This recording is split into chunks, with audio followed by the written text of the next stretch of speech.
Hello everyone and welcome to another playlist.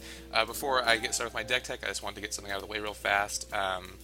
Last week I tried to play some Earth on my videos because I really like the idea of using music, but I found out that you can't use copyrighted works. So this week I'm going to be using my good friend and former roommate Elliot Carter's music. That's what you hear playing in the background. You can get the link to his work at the bottom of the page here.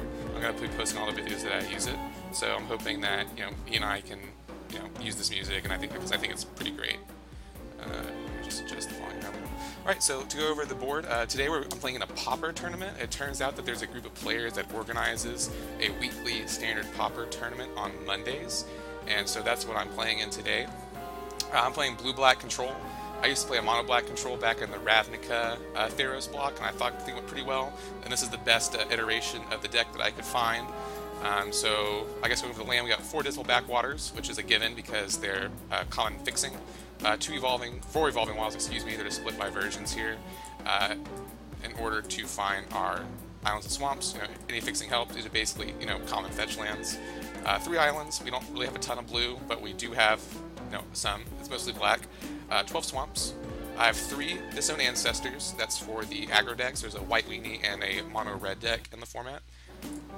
We have Typhoid Wraths for stopping any of the big green stompy decks, as well as adding to our devotion count. We have 4 Debilitating Injuries because any removal is good removal basically, which is what drew me to black in the first place. 2 Feast of Dreams with 2 more on the board. This is again a removal spell, very powerful removal spell. It's conditional, but it's not too conditional. We have Font of the Returned, which is to help bring back our Grey Merchants, I assume. And another one on the board here. 3 Mardu Skull Hunters. There's a lot of discard in this deck, so in addition to 2 for 1ing them with this card, we also get an aggressive body that can be later enchanted with Nimbus Naiad and has our devotion count. 2 Freakish Cure. This is one of my favorite removal spells because it nets us some life and it hits a lot of the little dudes. So we have 2 in the main, 2 in the board. 3 Nimbus Naiads. This is one of our win conditions, I'm going to go ahead and guess, because of the flying. And makes the dude bigger, so all around good card. 3 Read the Bones. I love Read the Bones, and I've split the difference here with Treasure Cruise.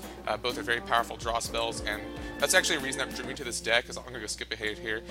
Treasure Cruise and Grey Merchant are really 2 of the best commons right now, so just being able to play both of them in one deck is what really drew me to this blue-black build. 4 Disciple of Phoenix, again going with the discard theme, and also a big butt to stop some of the aggro decks.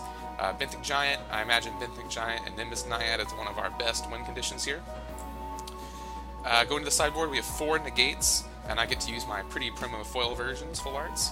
Not really sure we're going to be negating, but going to be interesting to see. 2 Eternal Thirsts, I assume this is for some faster matchups against aggro. 2 more Feast of Dreams if they're going really enchantment heavy. 4 Mind Rots, I don't really know when those will come in, but should be pretty fun.